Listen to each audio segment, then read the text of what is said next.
आखिर देश की सबसे सुरक्षित इमारत में कैसे हुई घुसपैठ? लोगों को गिर गया।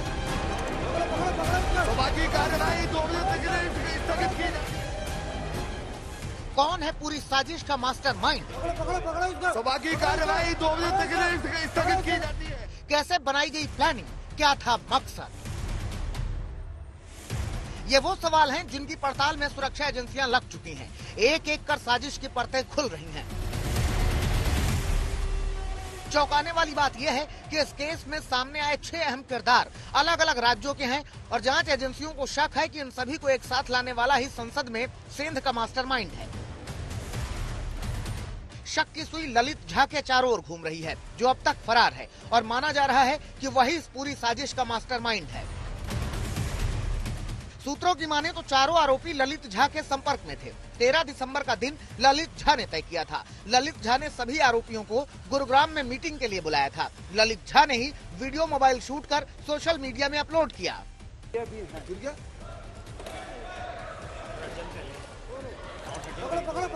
बाकी कार्रवाई 2 बजे तक स्थगित की जाती है। जिस वक्त संसद के अंदर हंगामा हुआ, ललित झा संसद के बाहर मौजूद था। जब नीलम और अमोल ने धुआं छोड़कर नारेबाजी की थी, उसने वीडियो बनाकर सोशल मीडिया पर अपलोड भी किया।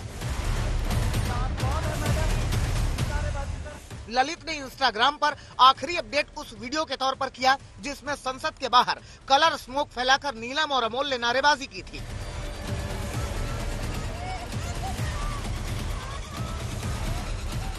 जब पुलिस आई तो वो फरार हो गया। सूत्रों की माने तो ललित का प्लान भागने का नहीं था, लेकिन ऐन वक्त पर उसने प्लान चेंज किया। सबसे बड़ी बात, ललित झा के पास ही चारों के मोबाइल फोन हैं। फोन मिलते ही इनके कॉल डिटेल से साजिश के तमाम किरदार और उनका पूरा रोल सामने आ जाएगा।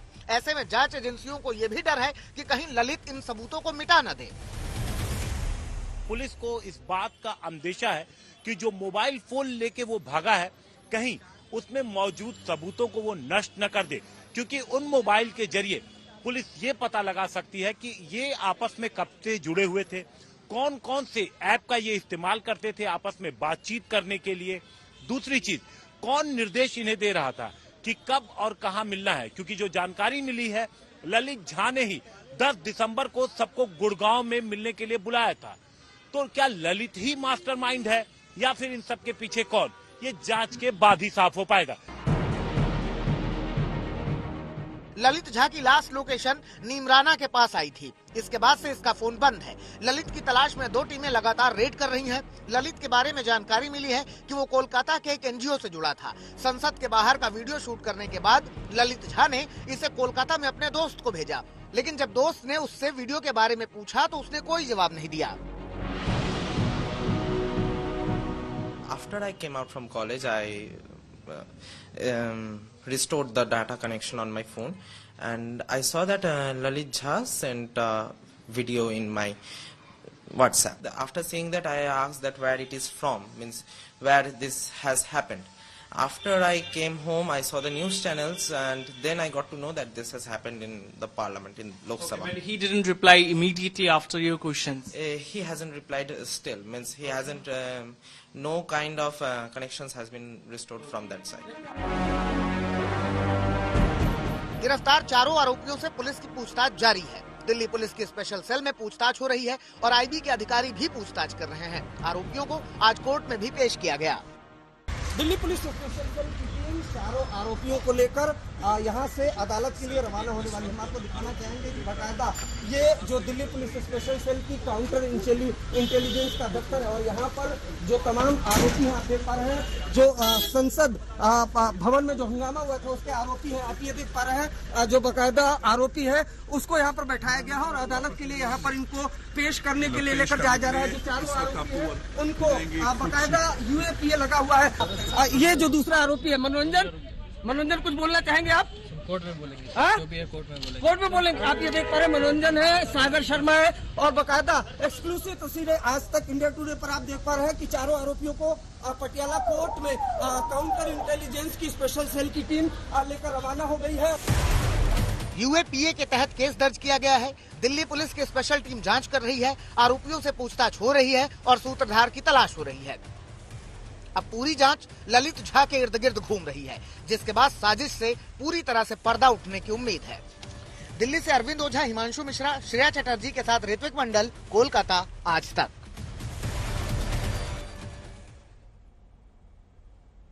संसद की सुरक्षा चूक मामले में अब तक 4 गिरफ्तारियां हो चुकी हैं। 4 आरोपी वो हैं जिन्हें संसद भवन में घुसपैठ के समय गिरफ्तार किया गया, तो वहीं विक्की शर्मा और विक्की शर्मा की पत्नी को गुरुग्राम से गिरफ्तार किया गया। मास्टरमाइंड माने जा रहे ललित झा की तलाश चल रही है, वो फरार है। अब प्रश्न ये है कि आखिर ये साजिश कैसे रची गई, कैसे देश की सबसे सुरक्षित इमारत संसद को लक्ष्य बनाया गया, कैसे ये आरोपी मिले? इन प्रश्नों का उत्तर तलाशती हमारी ये विशेष रिपोर्ट देखिए। लोगों को सभा की कार्यवाही 2 बजे तक के लिए स्थगित की जाती है। 1.5 साल से चल रहा था संसद में घुसपैठ की साजिश का प्लान। 2 बार संसद की रेकी की गई। 6 अलग अलग शहरों के लोगों को चुना गया। ऐसे चेहरे जिनका एक दूसरे से कोई संबंध नहीं था, ऐसे चेहरे जो आम नागरिक की तरह सामान्य थे, और तारीख रखी गई 13 दिसंबर, यानी संसद में हमले का दिन।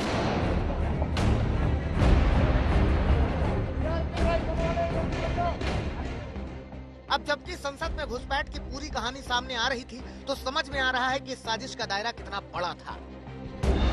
1.5 साल पहले मैसूर में मुलाकात होती है। 9 महीने बाद सभी आरोपी दोबारा मिलते हैं। बजट सत्र में यानी मार्च में संसद भवन की रेकी होती है। जुलाई में एक बार और संसद भवन की रेकी की कोशिश होती है। 10 दिसंबर को सभी आरोपी दिल्ली में जुटते हैं। 10 दिसंबर की रात गुरुग्राम में आखिरी प्लानिंग होती है। 13 दिसंबर को सुबह सांसद के पीए से पास कलेक्ट किया जाता है। सारे आरोपी पहले इंडिया गेट पर मिलते हैं। आरोपियों के बीच स्मोक बम बांटे जाते हैं। फिर 2 आरोपी संसद भवन में दाखिल होते हैं। इस पूरी साजिश में एक बड़ा किरदार विक्की शर्मा भी है। चारों आरोपी गुरुग्राम के जिस विक्की शर्मा के घर पर ठहरे थे, वहां ये सभी 6 से 10 दिसंबर के बीच एक कर इकट्ठा हुए, लेकिन ललित 10 दिसंबर की देर रात पहुंचा था। क्राइम ब्रांच की तफ्तीश में विक्की शर्मा के घर से भगत सिंह, सुखदेव और राजगुरु की तस्वीरें और किताबें मिली। ये भी खुलासा हुआ है कि सागर शर्मा विक्की का रिश्तेदार है। संसद में घुसपैठ की घटना के बाद दिल्ली पुलिस ने शाम को सेक्टर 7 एक्सटेंशन हाउसिंग बोर्ड के मकान नंबर 67 पर रेड कर विक्की और उसकी पत्नी को हिरासत में ले लिया था। विक्की का आपराधिक इतिहास भी है। वो फौजी गैंग का सक्रिय सदस्य भी रहा है। विक्की शर्मा पिछले 15-20 साल से इस मकान में रह रहा था। इससे पहले 70, 80 और 90 के दशक में जो फौजी गैंग था, उसका ये सक्रिय सदस्य था। इसके बाद ये यहाँ पे ऑटो चला रहा था। आसपास के लोगों की माने तो शराब पीकर झगड़ा करना इसकी दिनचर्या थी। संसद में घुसपैठ और बाहर हंगामा करने के सारे किरदार सोशल मीडिया के खास पेज से जुड़े थे। ये है भगत सिंह फैन क्लब। इसके अलावा ये सिग्नल ऐप से भी जुड़े थे। लेकिन सागर हो, नीलम या ललित, ये सभी सोशल मीडिया पर एक्टिव थे और बताया जा रहा है कि सोशल मीडिया पर लंबे समय से आपस में संपर्क में थे। सोशल मीडिया की जब जांच की गई वारदात के बाद कि आखिर कनेक्ट कैसे थे ये चारों, आपस में कैसे बातचीत करते थे, तब पता लगा कि एक तो ये अलग अलग इनका सोशल मीडिया प्रोफाइल बना हुआ था जिससे आपस में संपर्क में थे। इसके अलावा ये आपस में बातचीत के लिए सिग्नल ऐप का भी इस्तेमाल करते थे। अब जब पुलिस ने ये सारी जांच की तो पता चला कि मौके पर एक 5वां आदमी भी था जिसका नाम ललित झा था। सागर शर्मा फेसबुक पर 2 आईडी बनाकर एक्टिव था। अपने फेसबुक अकाउंट में उसने लिखा है, मेरा सपना ही मेरी दौलत है, मैं इतिहास लिखूंगा, आया हूं दुनिया में तो कुछ करके मरूंगा। सोशल मीडिया पर वो सागर भारत के नाम से भी पोस्ट लिखता था। उसने वामपंथी विचारधारा से प्रभावित पोस्ट के अलावा हिंदू धर्म के नाम पर लूट को लेकर भी एक पोस्ट की थी। इसी साल मई-जून में सागर मनोरंजन से मिलने मैसूर गया था। मैसूर की ये उसकी तस्वीर उसी समय की है। मैसूर के रहने वाले मनोरंजन ने ही वहां के बीजेपी सांसद प्रताप सिम्हा से पास लेकर अपने साथ साथ सागर को संसद में एंट्री दिलाई थी। मनोरंजन ने 2016 में इंजीनियरिंग की पढ़ाई पूरी की थी। दिल्ली और बेंगलुरु में कुछ कंपनियों में काम भी किया, मगर अब वो परिवार के साथ खेती का काम देख रहा था। पूरी प्लानिंग के साथ इन किरदारों ने दिल्ली का रुख किया, जिसकी जानकारी उनके परिवार तक को नहीं थी। जैसे हरियाणा के जींद की रहने वाली नीलम ने घर में बताया कि वो हिसार में अपने पीजी जा रही है। वो हमें तो पता भी नहीं था कि वो दिल्ली गई है। हमें तो यही पता था कि हमने तो वो हिसार में छोड़ रखी है स्टडी के लिए। क्या करती है? कौन सी स्टडी करती है? वो स्टडी सर ये पेपरों की तैयारी करती है, उसका स्टेट एक्सपायर हो गया था, उसकी तैयारी करती है, वो दोबारा पेपर दे